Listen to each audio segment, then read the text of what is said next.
قرآن کریم سے آیت مقدسہ کے تلاوت کرنے کی سعادت حاصل کی،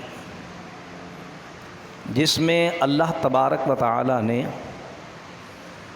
حضرت سیدنا آدم علی نبینا وعلیہ الصلاۃ والسلام کے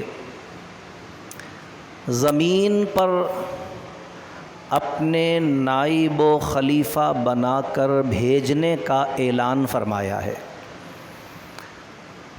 اور یہ اعلان اللہ تبارک و تعالی نے جماعت ملائکہ کے سامنے اس وقت فرمایا تھا کہ جب فرشتے یہ دیکھ رہے تھے کہ اللہ تبارک و تعالی اپنے دست قدرت سے ایک ایسا شاہکار تخلیق فرما رہا ہے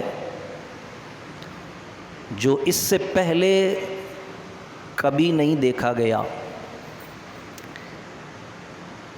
یہ جنس بشر تخلیق نو تھی جماعت صحابہ کے سامنے، اور اس کے اجزاء یعنی جن عناصر کو ترتیب دے کر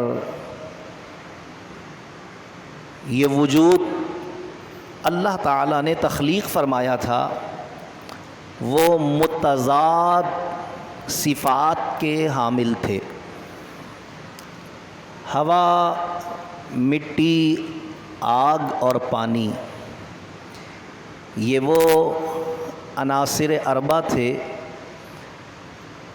جن کے مجموعے سے اللہ نے اپنے دست قدرت سے حضرت آدم علیہ السلام کو تخلیق فرمایا تھا۔ سو ملائکہ حیرت کا بھی اظہار کر رہے تھے، تعجب میں بھی مبتلا تھے کہ یہ کون سی مخلوق ہے اور اس کی تخلیق کا کیا مصرف ہے، کیونکہ ملائکہ یہ سمجھتے تھے، بلکہ انہوں نے اللہ کی بارگاہ میں یہ کہا بھی کہ ہم تو تیری تسبیح کرتے ہیں، ہم تیری عبادت کرتے ہیں، ہم تیری فرما برداری کرتے ہیں، اور ایک بال برابر بھی تیری حکم عدولی اور نافرمانی نہیں کرتے۔ یعنی ایسی فرما بردار اور معصوم مخلوق کی موجودگی میں کسی اور کی تخلیق کی حاجت ہی کیا ہے؟ اللہ تبارک و تعالی نے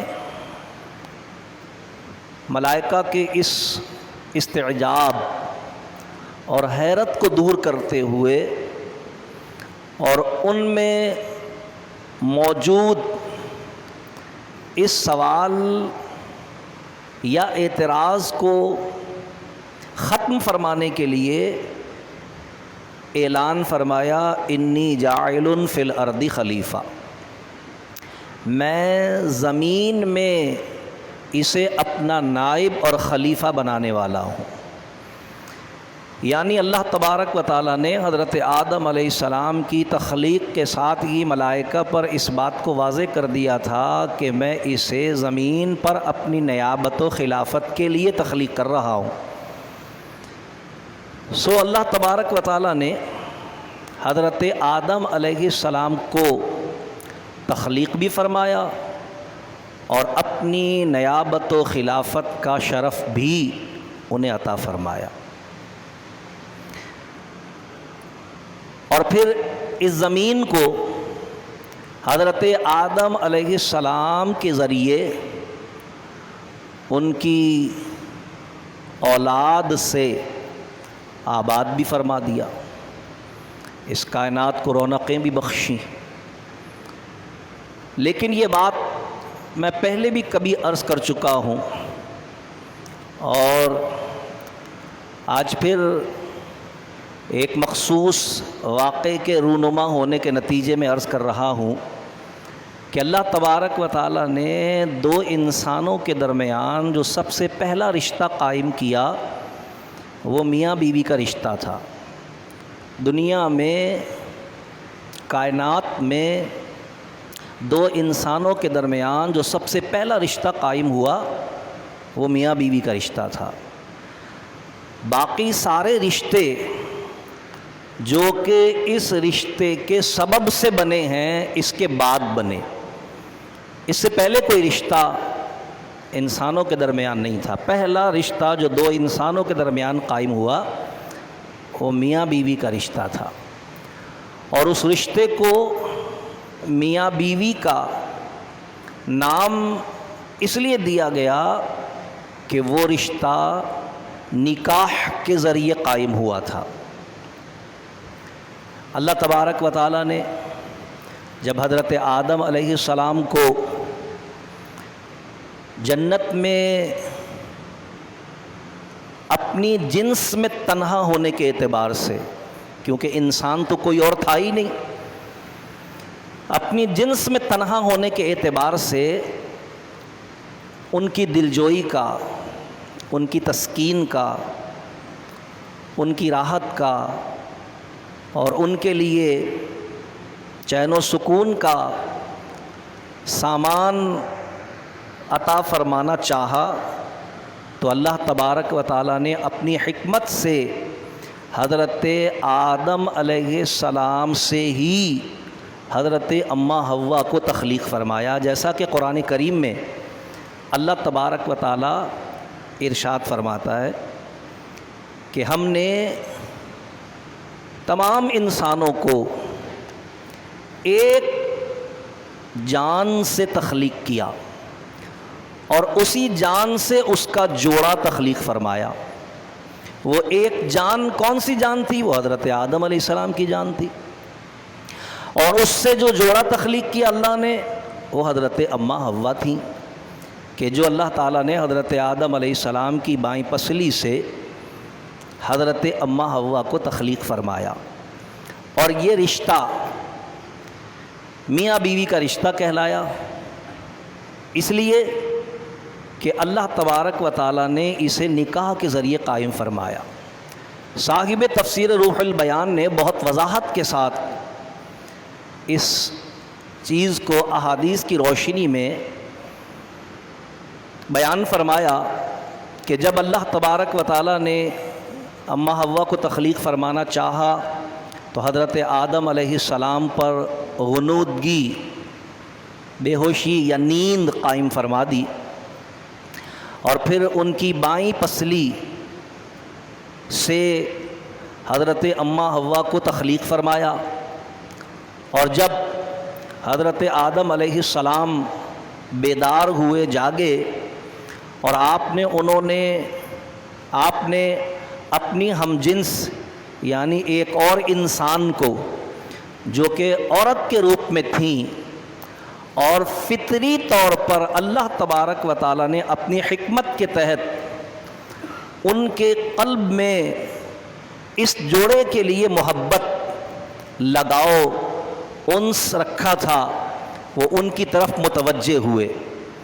ظاہر ہے کہ کوئی اور انسان تو تھا ہی نہیں، حضرت آدم علیہ السلام تھے، اب انہوں نے حضرت اماں حوا کو دیکھا تو ان کی طرف التفات فرمائی، اللہ نے ان کے دل میں ان کے لیے محبت رکھی تھی، ان کی طرف متوجہ ہوئے، تو اللہ تبارک و تعالیٰ نے ارشاد فرمایا کہ آدم، ہم نے اسے تمہاری زوج یعنی بیوی کے طور پر تخلیق کیا ہے، مگر یہ تم پر حلال ہوگی اس وقت جب تم اس کا مہر ادا کرو گے۔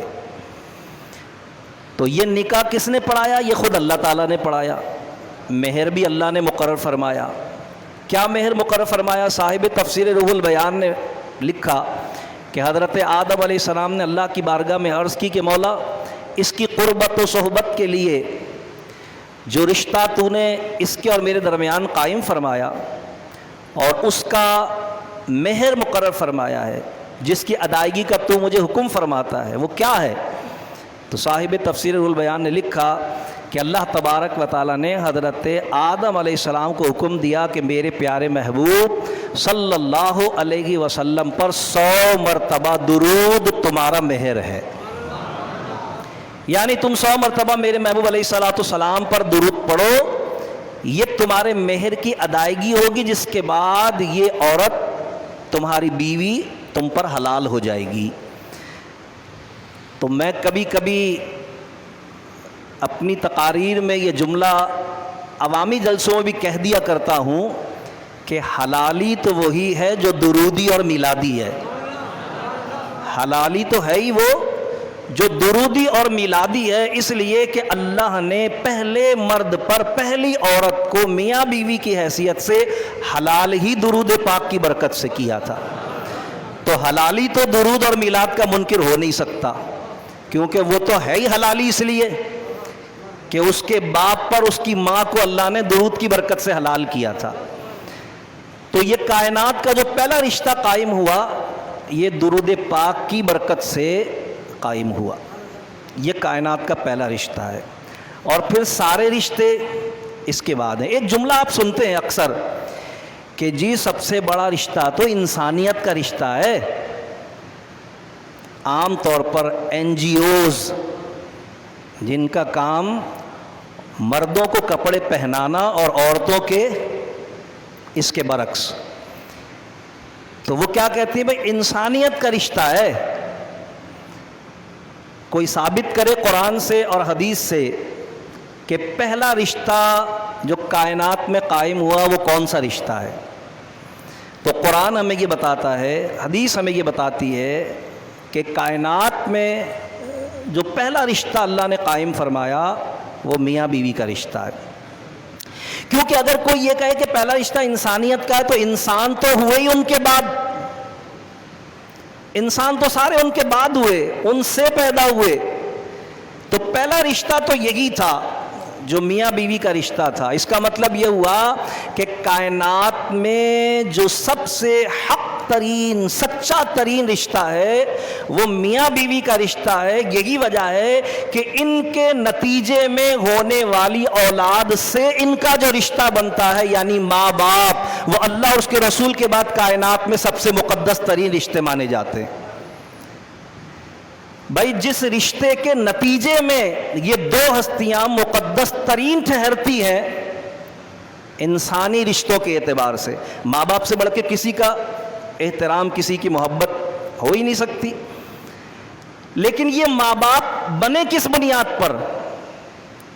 جس چیز نے ان کو ماں باپ بنایا وہ ان کے ماں اور باپ ہونے والے تقدس سے زیادہ قابل احترام ہے، اور وہ چیز ہے نکاح، وہ چیز ہے نکاح۔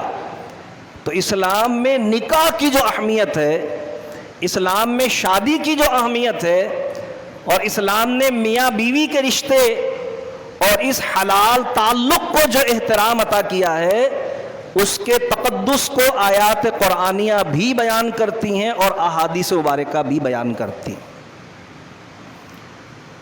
اب کسی ملالہ کا یہ کہنا کہ شادی وادی کی کیا ضرورت ہے،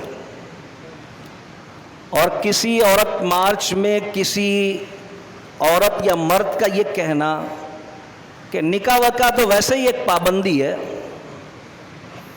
یا ہمارے کسی مستنڈے وزیر کا میڈیا پر بیٹھ کر یہ کہنا، آن ریکارڈ ہے یہ بات، میرے پاس کلپ موجود ہے، کہ بازار میں دودھ سستا ملتا ہو تو بھینس کون پالے۔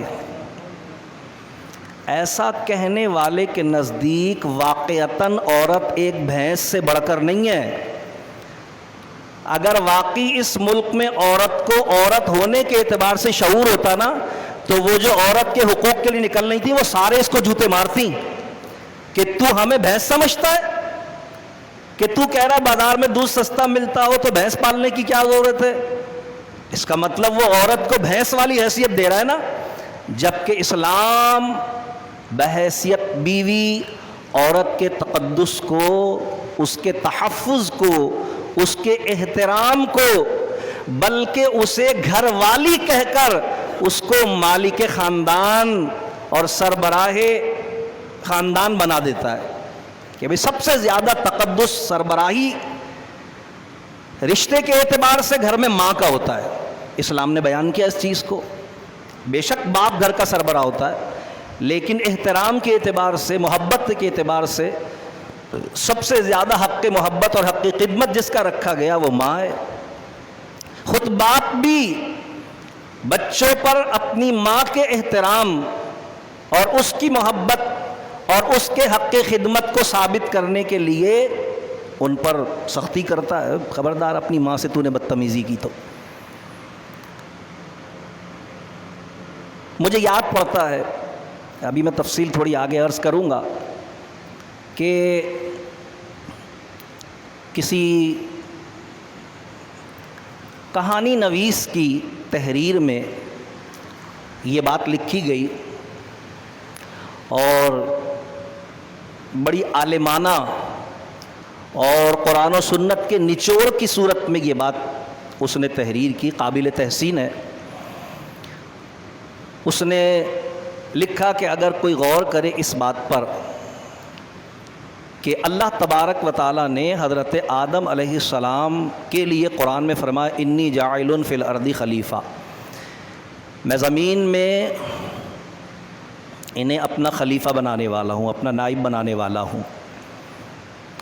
تو جو حضرت آدم علیہ السلام کا مومن بیٹا ہوتا ہے، جو بیٹا ان کا صاحب ایمان بیٹا ہوتا ہے، وہ اس خلافت کے اعزاز کو ان کی اولاد ہونے کے اعتبار سے صرف قدر کی نگاہ سے دیکھتا نہیں، بلکہ اسے نکاح کے رشتے کے ذریعے قائم اور رائج بھی کرتا ہے کہ اللہ نے میرے باپ کو زمین پر اپنا خلیفہ بنایا تھا اور میں بحیثیت مسلمان ان کا بیٹا ہونے کے اعتبار سے اس بات کا حقدار ہوں کہ اس خلافت کے حق کو بحیثیت ان کا بیٹا ہونے کے قائم اور باقی رکھوں. تو وہ کیسے قائم اور باقی رکھتا ہے؟ نکاح کر کے.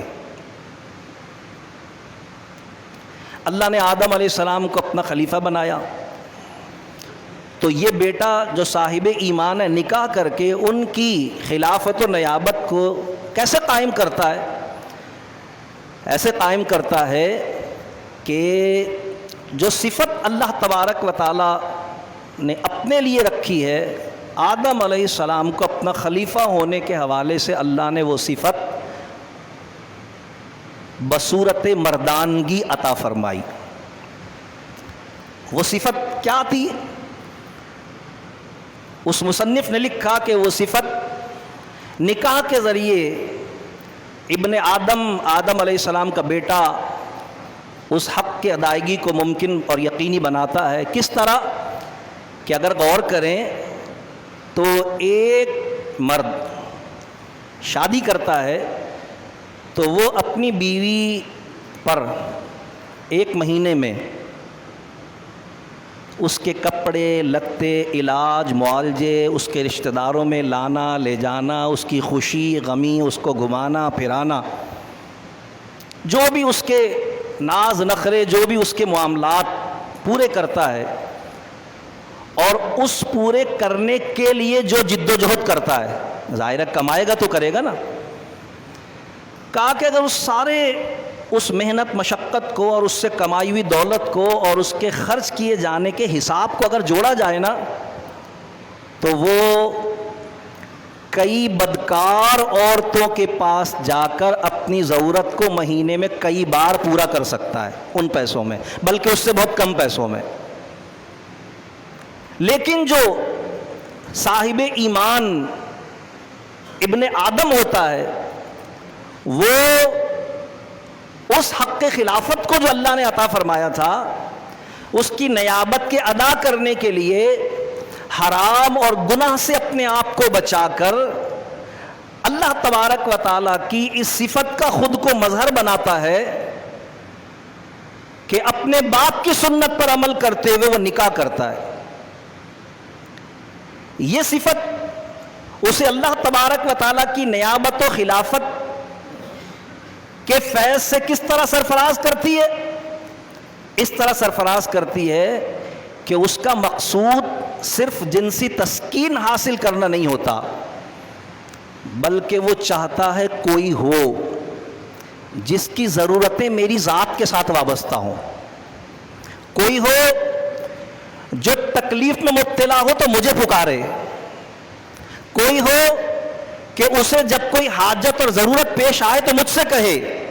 یہ صفت خداوندی ہے جو خلیفہ بنا کر اللہ نے آدم علیہ السلام کو عطا فرمائی، اور ابن آدم ہونے کے ناطے ان کا بیٹا جو نکاح کرتا ہے وہ خلافت کے اس فیضان کو ان کی نیابت کی صورت میں جاری کرتا ہے کہ وہ نکاح کرتا ہے، اور نکاح کرنے کے بعد وہ اللہ تبارک و تعالیٰ کے ان اوصاف کا مظہر بنتا ہے کہ کوئی ہو کہ جب وہ کسی تکلیف میں ہو تو مجھ سے کہے، اس کی کوئی حاجت ہو تو مجھے پکارے، اور پھر میں محنت کر کے، مشقت کر کے، تک و دو کر کے اس کی ہر ضرورت کو پورا کروں۔ میرے ذمے ہو اس کی ضرورتوں کا پورا کرنا، میں اس کا کفیل ہوں، میں اس کے حقوق کی ادائیگی کا ذمہ دار ہوں، میں اس کے لیے جواب دہ بنوں۔ اس صفت کو جب وہ اختیار کرتا ہے، یہ خدائی صفت ہے، اور یہی وہ صفت ہے جو خلافت کی صورت میں اللہ نے حضرت آدم علیہ السلام کو عطا فرمائی تھی۔ اللہ تبارک و تعالی اور پھر اس کے نتیجے میں ظاہر ہے وہ طلب اولاد کرتا ہے، نکاح کا مقصود طلب اولاد ہوتا ہے کہ اس کا خاندان بڑھے، اس کی اولاد ہو۔ اللہ تبارک و تعالی نے انسان کو تخلیق کیا، آدم علیہ السلام کو تخلیق کیا، ان کی ساری حاجتوں اور ضرورتوں کو اپنی ذات کے ساتھ وابستہ کیا تاکہ اس سے اولاد ہو، میری مخلوق پیدا ہو، پھر وہ میری عبادت کرے، مجھے پکارے۔ اور جواب میں اللہ تبارک و تعالیٰ کیا چاہتا ہے؟ جواب میں جو اللہ تبارک و تعالیٰ بندوں سے چاہتا ہے وہی ایک مرد اپنی بیوی سے چاہتا ہے۔ کیا چاہتا ہے اللہ؟ جواب میں اللہ بندوں سے صرف یہ چاہتا ہے کہ تمہاری ساری ضرورتیں میرے ذمے ہیں، تمہاری ہر حاجت کا پورا کرنے والا میں ہوں، ہر پریشانی میں تم مجھے پکارو، مجھ سے مطالبہ کرو، مجھ سے مانگو، اور جواب میں تم میرے سوا کسی کی عبادت نہیں کرنا، مجھ سے بے وفائی نہیں کرنا، میرے سوا ادھر ادھر نہیں دیکھنا، میرے وفادار رہنا، میری عبادت کرنا، شرک مت کرنا۔ یعنی میں تمہارا خدا ہوں تو کسی اور کو اپنا خدا نہ بنانا۔ بے عین ہی اللہ تبارک تعالیٰ اس رشتے میں بھی شوہر کو مجازی خدا بنا کر یہی صفت اس میں رکھی ہے کہ وہ سب کچھ برداشت کر سکتا ہے مگر عورت کی بے وفائی برداشت نہیں کر سکتا۔ اس کا مطالبہ یہی ہوتا ہے کہ ہر ضرورت میں پوری کروں گا، ہر حاجت میرے ذمے تمہاری، لیکن پھر میرے سوا ادھر ادھر دیکھنا نہیں، مجھ سے بے وفائی نہیں کرنا، فرما بردار میری رہنا۔ یہ وہ نیابت ہے جو نکاح کی صورت میں ابن آدم حلال رشتے کے ساتھ قائم کرتا ہے، اور اس کے نتیجے میں جس طرح اللہ تبارک تعالیٰ نے آدم علیہ السلام کے ذریعے دنیا میں انسانوں کا تسلسل جاری کیا تھا، اسی طرح ایک باپ اپنی اولاد کا خواہش مند ہوتا ہے، کیونکہ پھر وہ اولاد وہ ہوتی ہے جن کا وہ کفیل ہوتا ہے، وہ خاندان وہ بنتا ہے جس کا وہ سربراہ ہوتا ہے، ان سب کی حاجتیں اور ضرورتیں اس کی ذات کے ساتھ وابستہ ہوتی ہیں، ان سب کی ضرورتوں کا وہ کفیل ہوتا ہے، ان سب کے لیے وہ لوگوں میں بھی جواب دہ ہوتا ہے اور اللہ کی بارگاہ میں بھی جواب دہ ہوتا ہے، جیسا کہ اللہ نے قرآن میں فرمایا یا ایھا الذین آمنوا قوا انفسکم واہلیکم نارا، اے وہ لوگوں جو ایمان لائے اپنے آپ کو بھی اور اپنے اہل و عیال کو بھی جہنم کی آگ سے بچاؤ۔ تو نکاح سے بڑھ کر تقدس والا رشتہ اس کائنات میں کوئی ہو نہیں سکتا، اس لیے کہ اسلام دین فطرت ہے، اور جہاں انسانی فطری تقاضوں میں شہوت بھی ایک تقاضا ہے، ایک تقاضا اللہ نے رکھا ہے اپنی حکمت کے تحت، اور کہا گیا ہے کہ فرشتوں اور جانوروں میں اللہ تبارک و تعالیٰ نے انسان کو جو اشرف المخلوقات ہونے کا شرف عطا فرمایا ہے، اس کے بنیادی اسباب میں سے ایک سبب یہ بھی ہے کہ اللہ نے فرشتوں میں روحانیت رکھی ہے، نفسانیت نہیں رکھی، اور جانوروں میں نفسانیت رکھی ہے، روحانیت نہیں رکھی۔ یہ انسان ہے جس میں اللہ نے روحانیت بھی رکھی ہے اور نفسانیت بھی رکھی ہے، تو اگر یہ اپنے نفس پر روح کو غالب کر دے تو فرشتوں سے افضل ہو جائے، اور اگر اپنی روح پر نفس کو غالب کر دے تو جانوروں سے بدتر ہو جائے۔ اس امتحان کا نام ہی شرف آدمیت ہے، جو اس توازن کو قائم رکھتا ہے کہ نفس کے تقاضوں کو بھی پورا کرے مگر اللہ اس کے رسول کے احکام کے دائرے میں رہتے ہوئے، اور روح کے تقاضوں کی بھی تکمیل کرے اور اس کی بالغی کا بھی انتظام اور اہتمام کرے اللہ اور اس کے رسول کے احکامات کے دائرے میں رہتے ہوئے۔ تو پھر یہ شرف انسانیت پاتا ہے اور اسے اشرف المخلوقات کہتے ہیں۔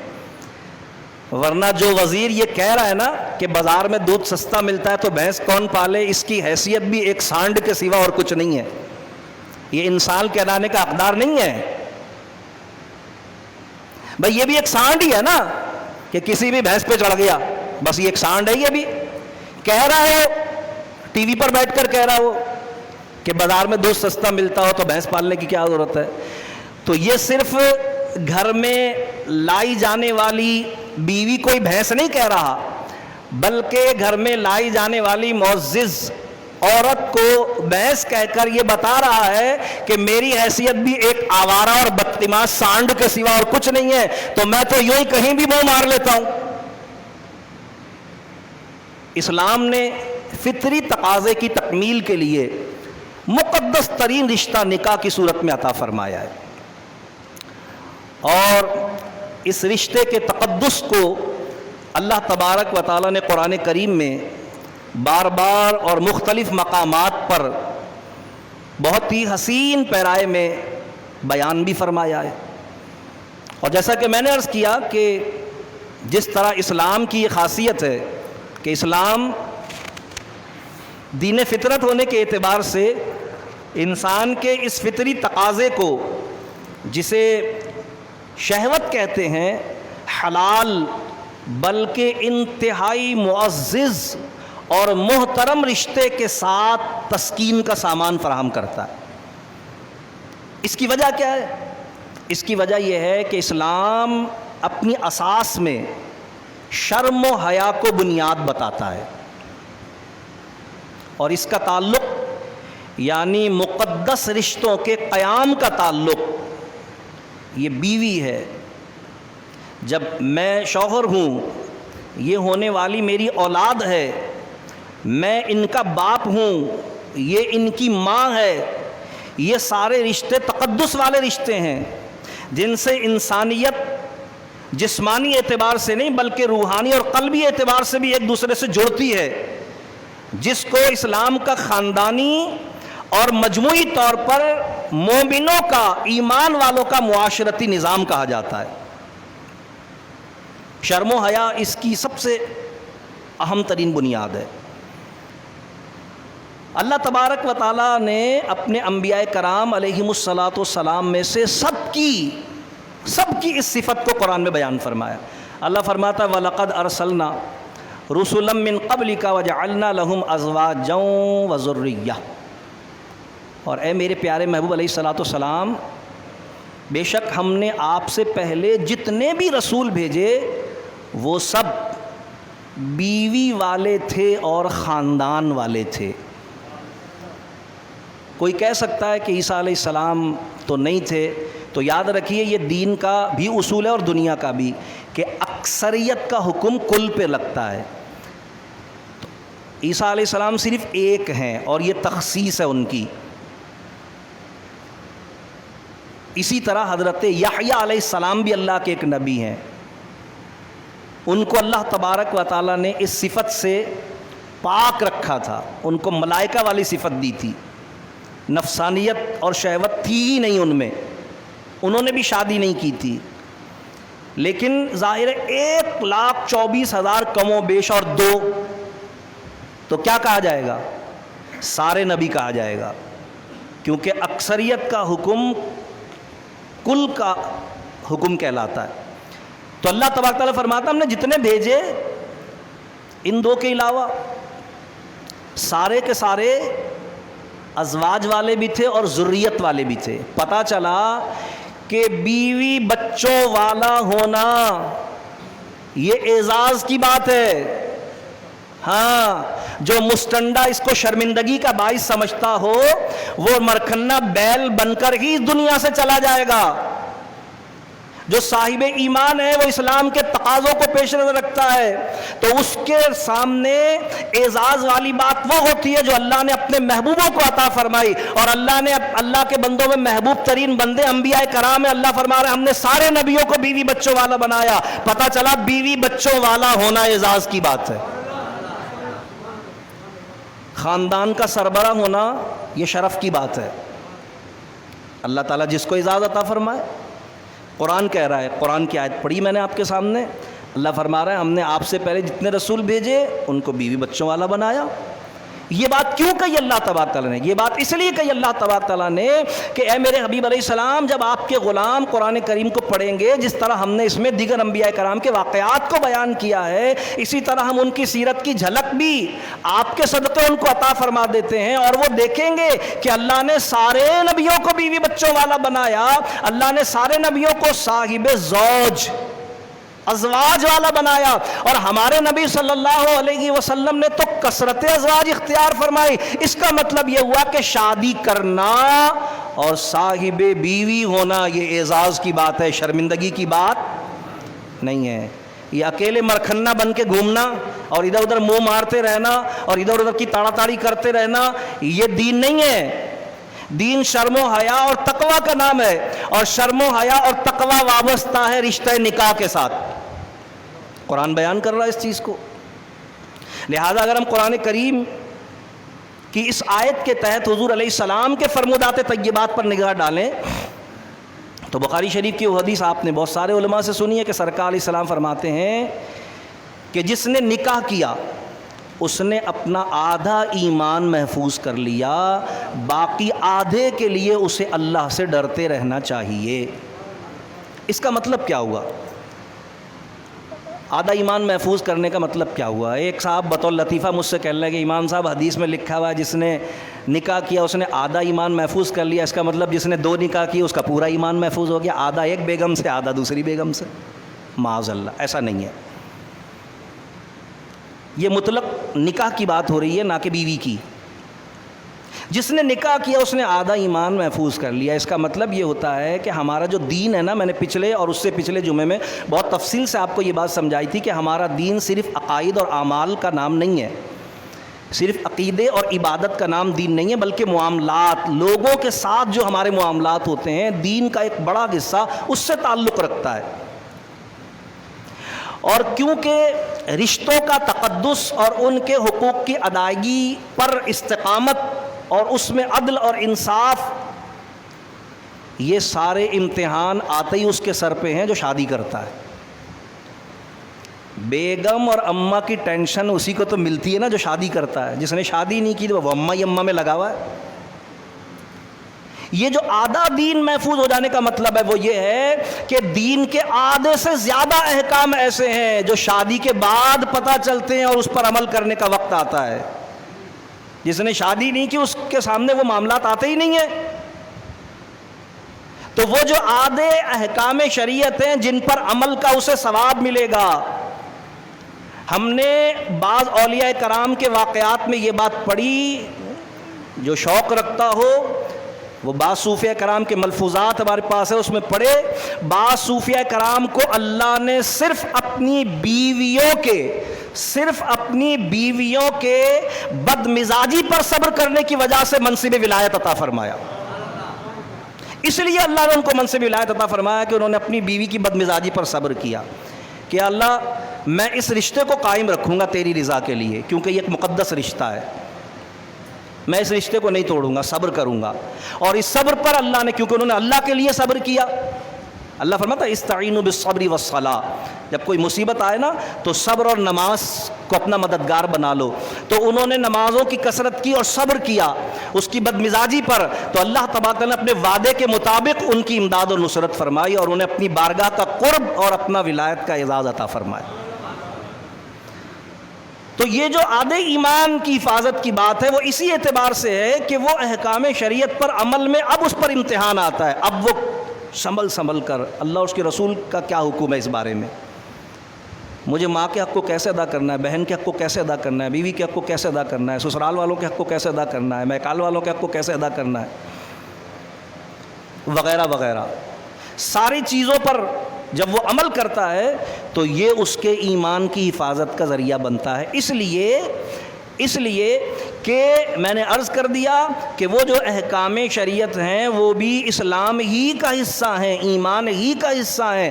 آدھے پر اس نکاح کے بعد اگر وہ قرآن و سنت کے روشنی میں عمل کرتا ہے تو آدھے کی حفاظت ہو جاتی ہے. باقی آدھے کیا ہے؟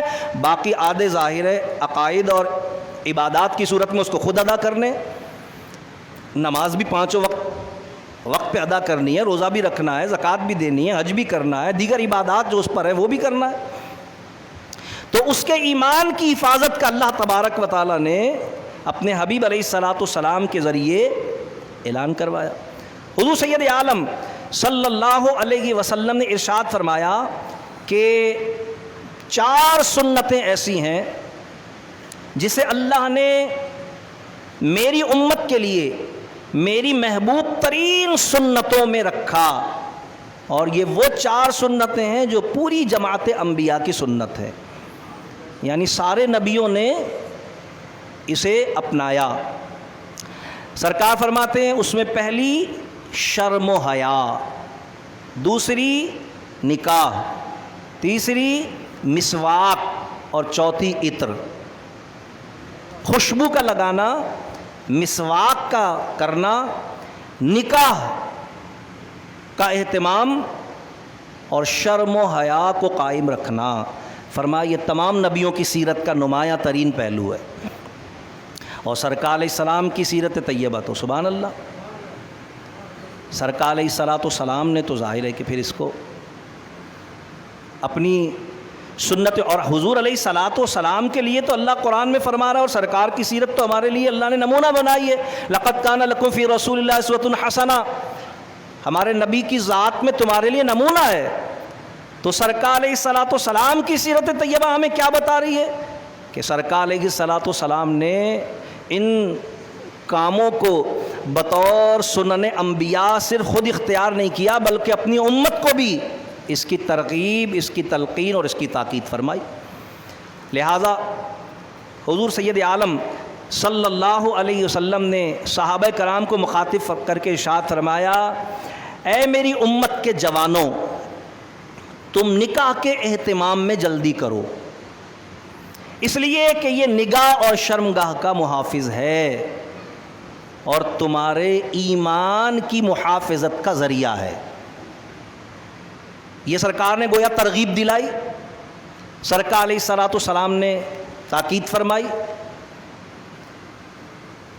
بعض صحابہ کرام, حدیث پاک میں آتا ہے کہ انہوں نے حضور علیہ الصلاۃ والسلام کی سیرت طیبہ کو دیکھتے ہوئے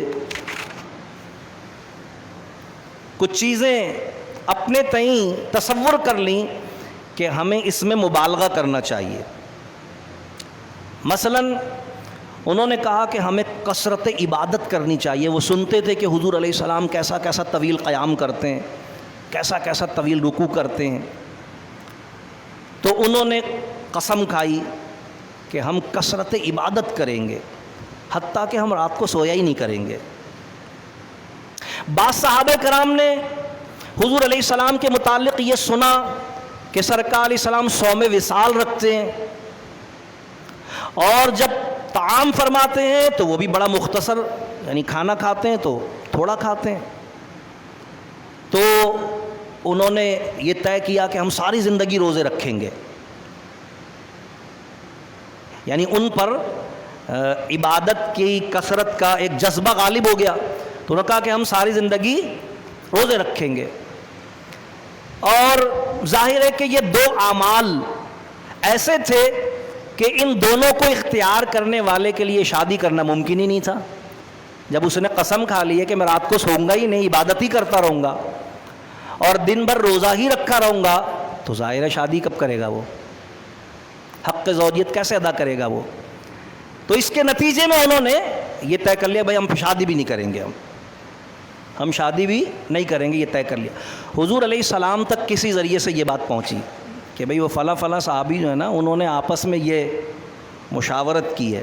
ظاہر ہے ان کے یہ جذبات خیر پر مبنی تھے, مقصود ان کا اللہ کی رضا حاصل کرنا, عبادت کی طرف خود کو لگا دینا, اپنے نفس کی سرکوبی کرنا وغیرہ وغیرہ. ظاہر ہے صحابی تھے وہ.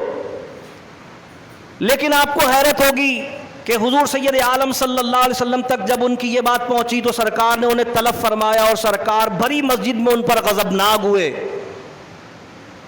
سرکار نے فرمایا یہ میں کیا سنتا ہوں کہ تم میں سے بعض نے اس بات کی قسم کھائی ہے کہ تم رات بھر عبادت کرو گے اور سو گے نہیں.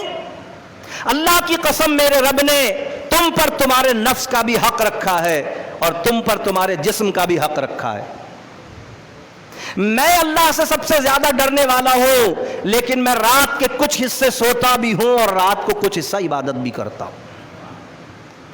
یہ میں کیا سنتا ہوں کہ تم نے قسم کھائی ہے کہ تم سارا دن سارا سال روزہ رکھو گے. میں تم سب میں اللہ سے سب سے زیادہ ڈرنے والا ہوں, مگر میں کسی دن روزہ بھی رکھتا ہوں اور کسی دن افطار بھی رکھتا ہوں. یعنی کسی دن روزہ رکھتا بھی ہوں کسی دن نہیں بھی رکھتا, ایسا نہیں کرتا ہوں کہ بس روزہ ہی رکھو. فرمایا اور یہ کیا تم نے طے کر لیا ہے کہ تم ان دونوں عبادات کے مجموعے کے ذریعے اپنے آپ پر رشتہ زوجیت کو ممنوع کر رہے ہو اور تم شادی نہ کرنے کا ارادہ کر چکے ہو. فرمایا تم میں سے میری طرح کون ہے اور تم میں سے کون ہے جو مجھ سے زیادہ اللہ سے ڈرنے والا ہو. مگر تم سب جانتے ہو کہ میں نکاح بھی کرتا ہوں اور اللہ مجھے اولاد بھی عطا فرماتا ہے. گویا سرکار نے نکاح کے نہ کرنے کو خلاف فطرت ہونے کی وجہ سے, چاہے عبادت کی خاطر ہی کیوں نہ یہ ارادہ کیا گیا ہو, سخت ناپسند فرمایا. کیوں؟ اس لیے کہ معاشرتی بگاڑ کی بنیاد ہے یہ چیز. جن مذاہب میں مثلا عیسائیت میں نن کا تصور دیا گیا, بدھ مت میں رہبانیت کا تصور دیا گیا, ہندو مت میں جوگیت کا تصور دیا گیا, اور جنہوں نے اپنے آپ کو ان مذہبی عبادات کے ساتھ وابستہ کیا, انہوں نے اپنے آپ پر رشتہ زوجیت کو حرام کر لیا. تاریخ اس بات پر شاہد ہے کہ انہوں نے ایسا کر تو لیا لیکن اس کو نبھا نہیں سکے, اور خود ان کے مذہبوں میں اس کی وجہ سے بہت برائیاں پیدا ہو گئی. نبھا نہیں سکے وہ,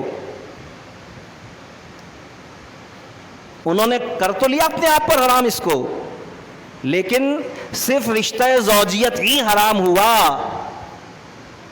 شہوت کی تسکین کا معاملہ ختم نہیں ہوا, کیونکہ وہ تو فطری تقاضا تھا. وہ رشتہ زوجیت سے منہ موڑا تو حرام طریقے سے کرنا پڑا ان کو, تو شیطان نے ان کو جکڑ لیا, شیطان کی گرفت میں وہ آ گئے, اور اس کے سبب سے جو اصل دین ان کا تھا اس سے بھی گئے وہ.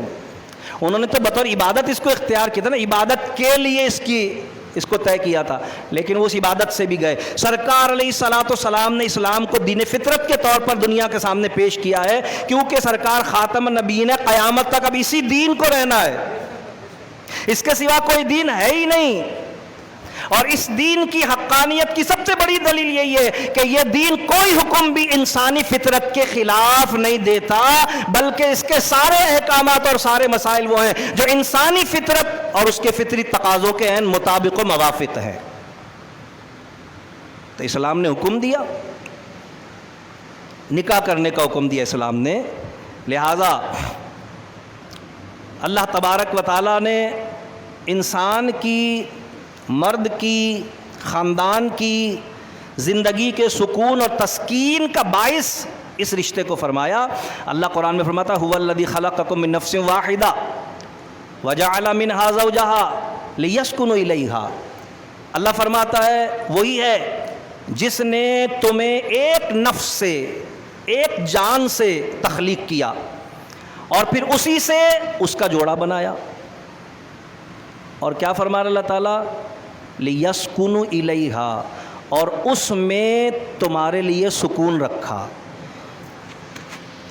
اس کا مطلب یہ ہوا کہ جن بے وقوفوں نے یہ سمجھا کہ بیوی بے سکونی کا باعث ہے، انہوں نے فطرت پر عقل کو ترجیح دی. اللہ ہمارا خالق ہے، اللہ فرما رہا ہے کہ بیوی تسکین کے لیے ہے، تو جس بے وقوف نے سمجھا کہ بیوی مصیبت ہے، اس نے اللہ کی فطرت کا انکار کیا اور اللہ کی حکمت سے منہ موڑا. یہ ضرور ہے کہ اسلام نے جس طرح نکاح کا حکم دیا ہے، اسی طرح طلاق کی اجازت بھی دی ہے. درود پاک پڑھی اللہ کو سن.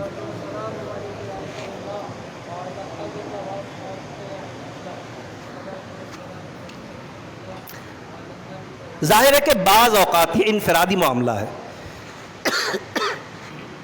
بعض اوقات بعض خاندانوں میں بعض مواقع پر ایسے حالات پیدا ہو جاتے ہیں کہ پھر علیحدگی کے سوا کوئی چارہ نہیں ہوتا، تو اسلام نے اجازت دی ہے خوش اسلوبی کے ساتھ علیحدگی اختیار کر لو. پھر مرد کو بھی حکم دیا کہ وہ دوسرا نکاح کر لے، اور عورت کو بھی اجازت دی کہ وہ اپنی مرضی سے دوسرا نکاح کر لے. لیکن بے نکاح رہنے کی اجازت نہیں دی، کیونکہ اس سے معاشرے میں فتنے کا امکان ہے، اس سے برائی کے ظاہر ہونے کا امکان ہے، اس سے خرابی کے پیدا ہونے کا امکان ہے. اور اسلام دین فطرت ہے، اسلام جانتا ہے کہ کیا چیز برائی کا سبب بنتی ہے اور کیا چیز برائی کے مٹنے کا سبب بنتی ہے. تو کیونکہ نکاح برائی کے مٹنے کا سبب ہے، اس لیے قرآن نے، ہمارے دین نے ہمیں بار بار اس کا حکم دیا.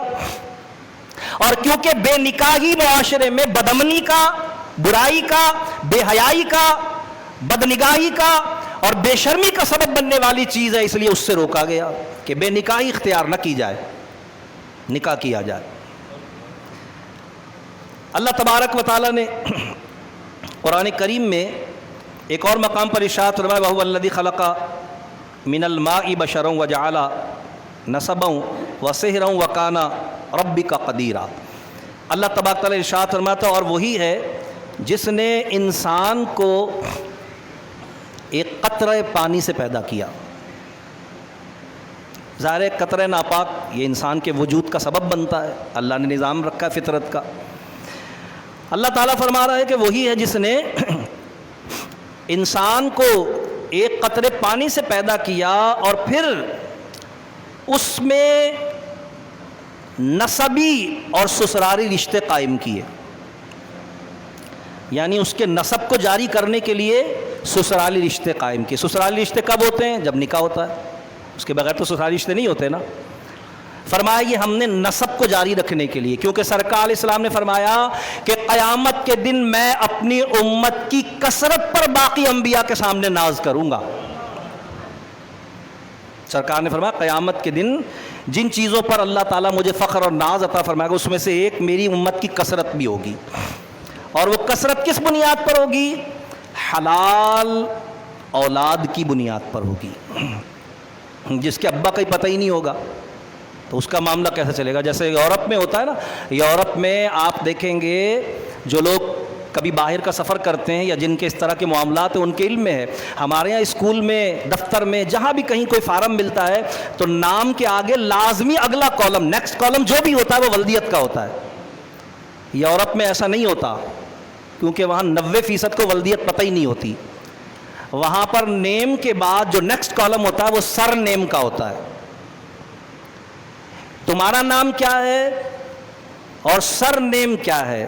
سر نیم میں اب وہ چاہے نانا کا نام لکھے، چاہے اپنی ماں کا نام لکھے، چاہے ماں کی نسل جو بھی کچھ ہو وہ لکھ دے، باپ کی نسل جو فرضی ہو وہ لکھ دے. ولدیت کالم ہی نہیں ہوتا اس میں، اس لیے کہ وہ کالم ضائع ہو جائے گا، بلینک چھوڑ دیا جائے گا، خالی چھوڑ دیا جائے گا، بھرا ہی نہیں جائے گا وہ.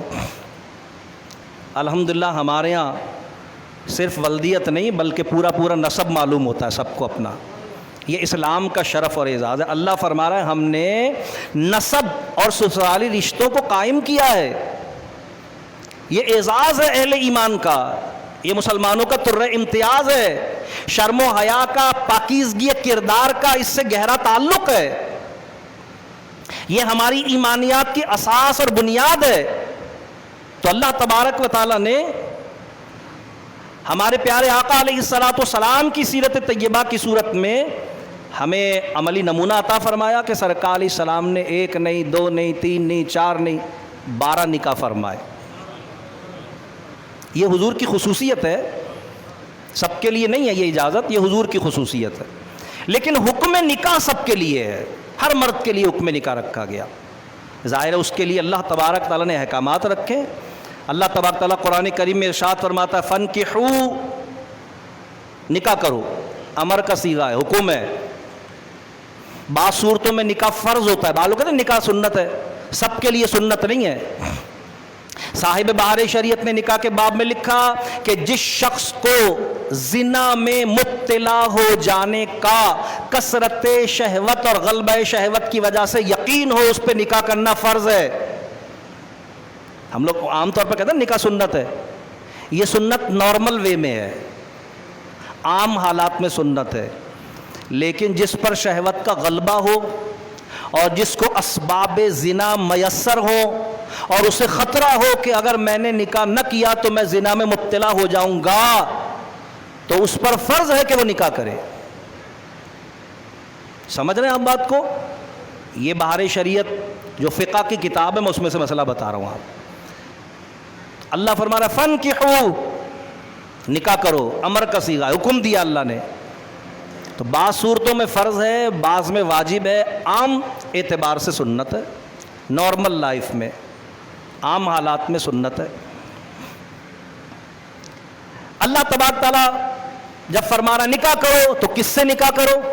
لڑکا لڑکے سے کر لے، جیسا یورپ میں ہو رہا ہے، جیسا انڈیا میں ہو رہا ہے، اور جیسا ہمارے یہاں بھی کرنے کی کوشش کی جا رہی ہے کہ لڑکا لڑکے سے کر لے، لڑکی لڑکی سے کر لے۔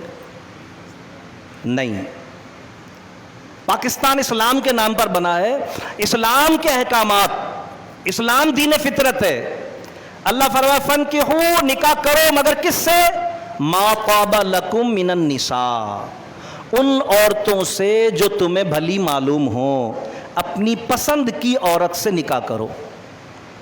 اسلام میں پسند کے نکاح پر کوئی پابندی نہیں ہے، لڑکا بھی پسند کر سکتا ہے لڑکی کو، اور لڑکی بھی پسند کر سکتی کسی لڑکے کو، اس کے اخلاق، اس کے کردار، اس کی شکل و صورت، اس کی حیثیت، اس کا خاندانی بس منظر دیکھ کر یا سن کر، اور اسے رشتے کی پیشکش کر سکتی، بھئی میں تم سے نکاح کرنا چاہتی ہوں، کوئی مذائقہ نہیں ہے۔ سرکار کا پہلا نکاح اسی بنیاد پر ہوا تھا، سب کو پتہ ہے۔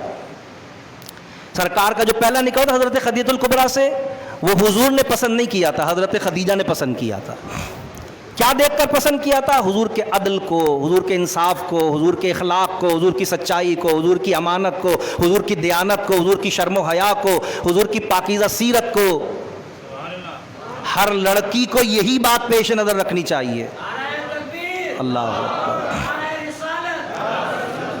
تو اس میں کوئی مذائقہ نہیں ہے پسند کے رشتے میں، مگر پسند کے نکاح میں، پسند کے رشتے میں، پسند کے بعد ڈیٹیں مارنے کی اجازت نہیں ہے، پسند کے بعد پیکج کروا کے پوری رات کالی کرنے کی اجازت نہیں ہے، پسند کے بعد دیواریں کودنے اور پارکوں میں جانے کی اجازت نہیں ہے، پسند کرنے کی اجازت ہے، اور نکاح کا پیغام دے دے، نکاح کر لے۔ ما طاب لکم من النساء، عورتوں میں سے جو تمہیں پسند ہو۔ پتہ چلا کہ مرد کا نکاح صرف عورت سے ہی ہو سکتا ہے، یہی رشتہ حلال ہوگا، اس میں پسندیدگی کا اسے اختیار ہے، جبر نہیں ہے، نہ عورت پر جبر ہے نہ مرد پر جبر ہے۔ کتنے نکاح کر سکتا ہے؟ اللہ فرماتا ہے مثنا و ثلاثہ و رباع، دوسرا بھی کر سکتا ہے، تیسرا بھی کر سکتا ہے، چوتھا بھی کر سکتا ہے، یعنی 4 تک ایک وقت میں وہ نکاح کر سکتا ہے۔ لیکن شرط کیا ہے؟ کر تو سکتا ہے، لیکن شرط کیا ہے؟ اللہ تبارک تعالیٰ فرماتا ہے کہ شرط یہ ہوگی وَإِنْ خِفْتُمْ اللہ تعدلوا، مگر اگر تمہیں خوف ہو کہ تم انصاف نہیں کر سکو گے، دوسری کر تو لی، تیسری کر تو لی، لیکن پہلی کے ساتھ ظلم کر دیا، زیادتی کر دی، تو فرمایا فواحد، تو پھر ایک ہی کرو. یعنی یہ نہیں کہا کہ پھر مت کرو، یہ توجہ کرنے کی بات ہے. اللہ فرما رہا ہے اللہ تعدلوا، اللہ کیا فرما رہا ہے اللہ تبارک و تعالی، وَإِنْ خِفْتُمْ، اور اگر تمہیں یہ خوف ہو کہ تم عدل نہیں کر سکو گے، تو یہ نہیں کہا کہ اگر تمہیں یہ خوف ہو کہ تم عدل نہیں کر سکو گے تو ایک بھی مت کرو، نہیں، فرمایا فواحد، تو ایک تو کرنی پڑے گی، کیونکہ ایک کے کرنے میں صرف حق کے ادا کرنے کی بات ہے، عدل کی بات ہی نہیں آئے گی. پھر تو صرف حق ادا کرنا ہے، جو اس کے حقوق ہیں وہ تم پر مقرر ہوں گے، وہ تمہیں ادا کرنے. تو اسلام نے پابند کیا اور بتا دیا کہ بھی حکم نکاح بھی اور تعداد نکاح بھی اور عدل کی شرط بھی اور ایک پر قناعت بھی، لیکن یہ نہیں کہا کہ منہ اٹھا کے گھومتے رہو.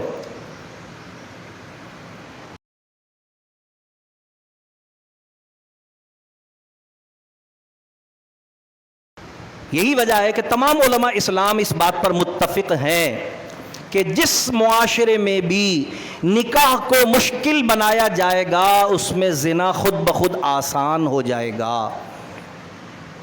وقت زیادہ ہو گیا. آج بدقسمتی سے میں یہاں بات ختم کرتا ہوں کہ آج بدقسمتی سے ہم نے نکاح کو مشکل بنا دیا ہے. اسباب زنا بڑھتے جا رہے ہیں تیزی سے، اسباب زنا جو ہے نا وہ تیزی سے بڑھتے چلے جا رہے ہیں. شہوت کے پروان چڑھنے کے اسباب بہت تیزی سے بڑھ رہے ہیں. تو ہر صاحب ایمان پر لازم ہے کہ وہ نکاح کو آسان بنانے کے لیے اپنی صلاحیتوں کو استعمال کرے، اپنی بہن کا، اپنی بیٹی کا، اپنے بھائی کا، اپنی اولاد کا. نکاح کو اگر وہ آسان بنائے گا، خرچ کے اعتبار سے، اہتمام کے اعتبار سے، تکلفات کے اعتبار سے، رشتوں میں حدود و قیود و پابندیوں اور شرائط کے اعتبار سے جتنا نکاح کو آسان بنائے گا اتنا معاشرے میں زنا پر روک لگنے کا امکان بڑھتا چلا جائے گا. حکومت وقت تو یہی چاہتی ہے، ارباب اقتدار تو یہی چاہتے ہیں کہ بس بازار میں ہی دودھ بکتا رہے اور گھر میں بھینسیں نہ پلے، کیونکہ ان کی نظر میں یورپ کی تقلید کرنے کی وجہ سے اب عورتوں کی اوقات بھینس کے سوا کچھ ہے بھی نہیں. لیکن ہمارا ایمان ہمیں بتاتا ہے کہ یہ جو گھر میں ہمارے عورت ہم نکاح کر کے لائے ہیں یہ گھر والی ہے. اب یہ گھر ہے اس کا، یہ گھر والی ہے، یہ گھر اسی کا ہے. میں اور میری اور آنے والی ساری اولاد وہ سب اس کی عزت، اس کا احترام اور اس سے محبت کرنے کی پابند ہے، اللہ اور اس کے رسول کی طرف سے بھی اور انسانی اور فطری تقاضوں کے اعتبار سے بھی. عورت کی عزت، عورت کی حرمت، عورت کا احترام، عورت کے بصورت عورت ہونے میں جو تقدیس ہے وہ اسلام نے اس کو نکاح کے رشتے کے ساتھ عطا فرمائی ہے. اللہ کریم ہم سب کو اسلام کے دین فطرت ہونے کے اعتبار سے اسلامی احکامات پر سختی سے عمل پیرائی کی توفیق عطا فرمائے. رب کریم ہمیں اپنی زندگی میں سرکار علیہ السلام کی سیرت و سنت کو رائج اور لاگو کرنے کی توفیق عطا فرمائے. بڑا تلخ جملہ اختتامی طور پر پھر میں یہی کہوں گا کہ ہم نے سمجھا کہ داڑھی رکھ لی اور عمامہ پہن لیا تو دین مکمل ہے، 52 سال کے ہو گئے شادی نہیں کی. حضور کی محبوب ترین سنت ہے شادی کرنا، اور اسی طرح ہم اپنی اولاد کے لیے بھی جواب دہ ہیں. بڑی دینداری ہم کر رہے ہیں، لیکن بیٹی کو ہم نے اس لیے بٹھا کر رکھا ہے کہ کریں گے تو شیخ صاحب سے ورنہ کنواری رکھیں گے. یہ دین نہیں ہے. دین پر اگر سچ صحیح معنوں میں عمل کرنا ہے حضور کی سیرت کو اپنا مرکز نگاہ بنائیں. انہیں جانا، انہیں مانا، نہ رکھا غیر سے کام. للہ الحمد. میں دنیا سے مسلمان